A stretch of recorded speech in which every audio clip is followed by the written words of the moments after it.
나오미 아츠님이 JSP 타임랩프, Vue.js 등등 백엔드 공부할 시간이 모자라네요. 맞아요.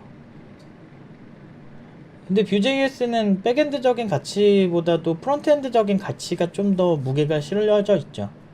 Vue.js나 이제 React.js 같은 것들의 지향점은 어떤 동적인 처리, 그러니까 동적인 처리에 특화되어 있는 건데, 그러니까 웹이 지금 페이스북도 그렇고 뭐 텀블러도 그렇고 뭐 트위터도 그렇고 이제 밑으로 이제 여러분들이 스크롤 다운을 하면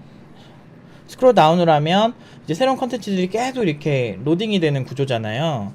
이렇게 되면 웹은 원래 그러니까 정적인 페이지에 특화돼서 만든 거예요. 그래서 웹 페이지라고 얘기를 하거든요. 그러니까 페이지인 거야. 페이지 하나의 페이지. 그러니까 문서 하나를 공유하는, 아래 한글로 그냥 뭐 한글 2000 뭐 이런 걸로 그냥 이렇게 쓰는 것처럼 이렇게 문서 하나 써가지고 문서 띡 공유하고 이런 느낌이 강하거든. 그래서 HTML 문서라 그러잖아요, 우리가. 근데 실제로 요즘 웹은 문서가 아니고 막 동적으로 막 변화하잖아요. 근데 애초에 시작된 그 아키텍처 설계가 문서에 특화되다 보니까 이게 한계가 온 거죠. 그러니까 이거를 어 페이스북이나 트위터에서는 한 페이지에서 정말 많은 리소스를 보여주고 막 이렇게 하고 싶은데 기존 기술로는 한계가 있는 거예요. 그래서 이제 리액트 같은 경우는 이제 버추얼 돔이라 그래서 자주 변화하는 부분 쪽에 자원 활용 부분을 좀 더 효율적으로 바꾼 거죠. 그래서 동적인 거에 좀 특화되게끔 웹페이지를 구성할 수 있게 만든 기술이에요. 그래서 이렇게 본질적인 그 왜 이 기술이 생겼냐를 아시는 게 되게 중요해요.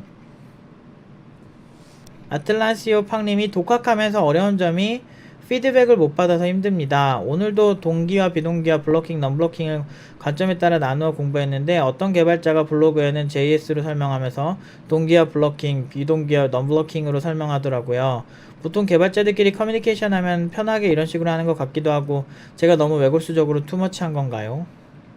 예전에 팀노바 다니셨었는데 그때는 피드백을 받으실 수가 있어서 좀 편하셨겠죠. 맞아요.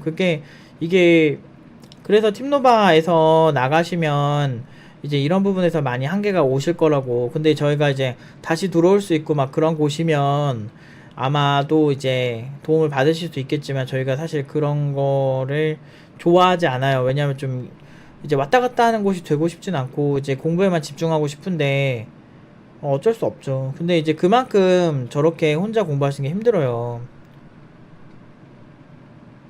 그러니까 저도 참 안타깝긴 하네요. 팀노바에서는 사실 얼마 전에 동기화 비동기화 블러킹 넘블러킹에 대해서 얘기를 하긴 했었어요. 근데 저거는 저렇게 설명하면 안 돼요. 동기화는 블러킹이고 비동기화는 넘블러킹 이런 식으로 얘기하면 어? 왜 왜 그러면 동기화 비동기화로 그냥 설명하면 되지 왜 블러킹 넘블러킹이라고 하는 새로운 용어를 만들었어? 라고 생각할 수 있는 거거든요. 이거는 그 뭐 힌트를 좀 드리자면 동기화 비동기화는 어떤 그 프로세스를 처리하는데 절차적인 측면이 되게 강해요.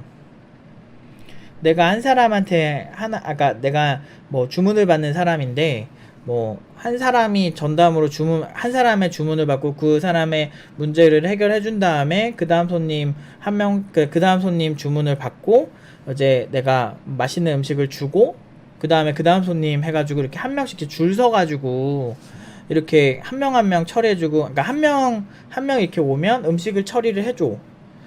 음식을 처리해서 주고 얘 가고 그 다음 손님 와가지고, 그러니까 다 줄 서 있는데 일을 하나하나 이렇게 해결해주는 게 동기화된 거고, 비동기화는 주문 받는 애가 있고 음식 만드는 애가 따로 있어서 음식 만드는 애가 좀 더 빨리 나오면 그 사람을 빨리 주는 거고, 주문 받는 애는 주문만 싹싹싹 받고, 비동기 같은 경우는 보통은 이제 완벽한 순서 보장이 안 되죠. 그게 특징이죠.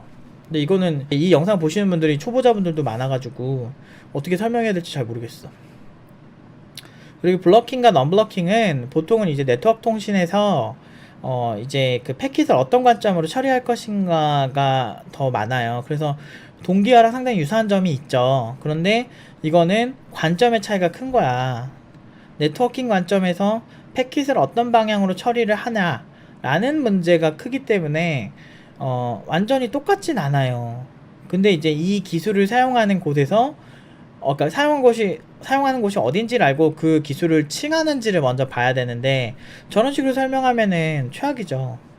그래서 블로그나 개인 블로그나 이런 거는 진짜 개인이 책임지지 않고 정보를 보통은 이렇게 주기 때문에 그 정보의 질이 떨어지는 경우도 종종 있어요. 물론 다 이상한 건 아니고 높은 수준의 그런 정보도 많은데, 그래서 좀 안타깝죠.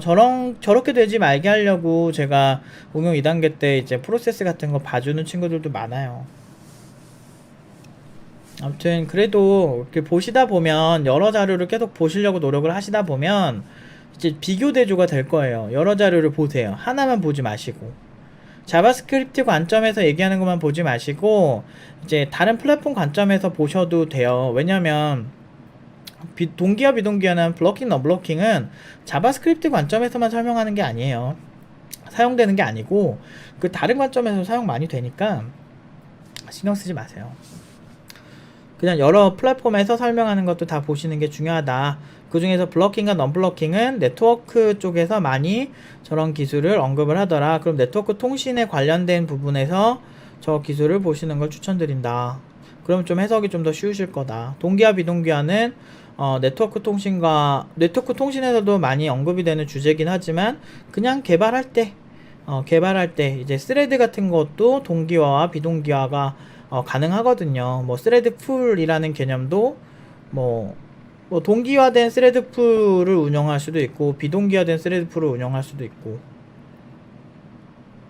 아무튼 이거는 그냥 일반 개발 관점에서도 설명할 수 있는 건데, 그거는 아예 좀 기본 지식이 있는 상태에서 좀 설명을 드려야 좀 훨씬 쉬워요. 그래서 제가 이것도 대충 말씀드리는 건데 좀 안타깝긴 하네요. 아무튼 잘 준비하셔서 여러 자료 보시다 보면은 어느 순간 대략적으로 공통적으로 이런 얘기를 이런 식으로 하는구나, 이게 눈에 보이실 때가 있을 거예요. 그래서 그걸 기반으로 해서 생각을 해보시면 대충 이런 식으로 이해하면 되겠구나 하고 실습 딱 해보시면 눈에 딱 들어오는 거죠.